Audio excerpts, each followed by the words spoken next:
नहीं छोड़ा और बगदाद शहर में जब गए नारद बाबा वहीं से होकर के ले गए गोगा जी को जहां गौएं कैद है।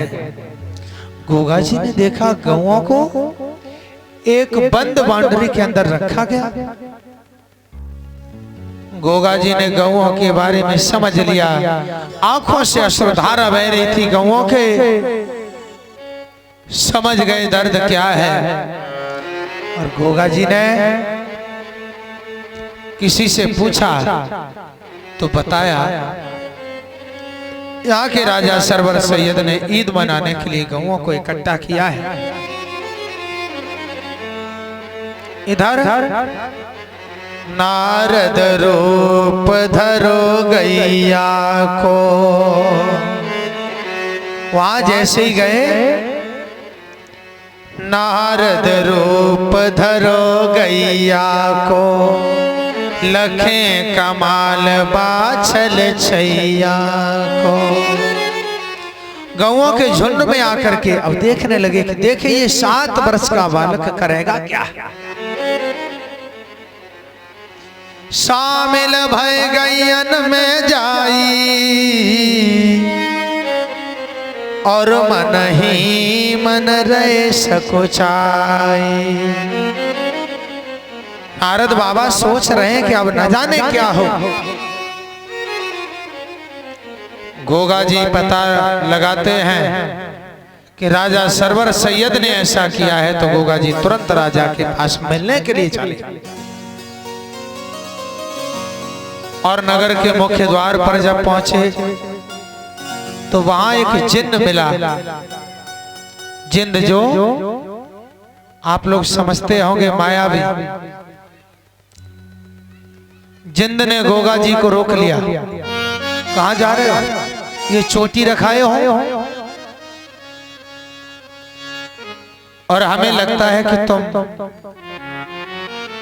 सनातनी हो, वैष्णव हो। इस नगर में मुस्लिमों के अलावा और कोई नहीं जा सकता। यदि तुम जाना चाह रहे हो तो ये चोटी कटवाओ, मूंछ मुड़ाओ और गौ माता गौ का मांस सेवन करिए। गौ का मांस खाओ तब अंदर जाओ। गोगा जी ने जो इतनी बात सुनी एकदम क्रोध में आ गए और तलवार चला दी। गौ माता के मांस को खाने की बात करता है और जो तलवार चली, जैसे ही तलवार उस जिन्न के गर्दन में लगी,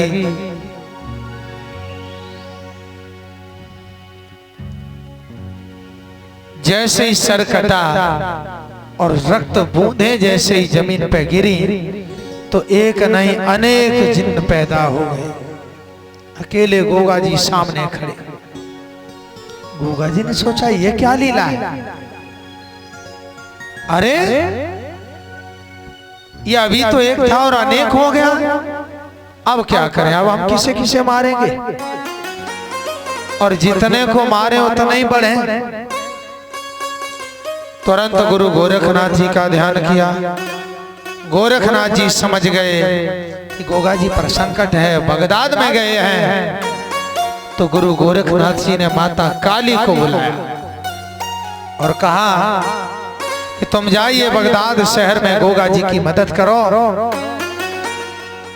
बगदाद में माता काली आई और गोगा जी से कहा है बताओ क्या सहायता करनी है।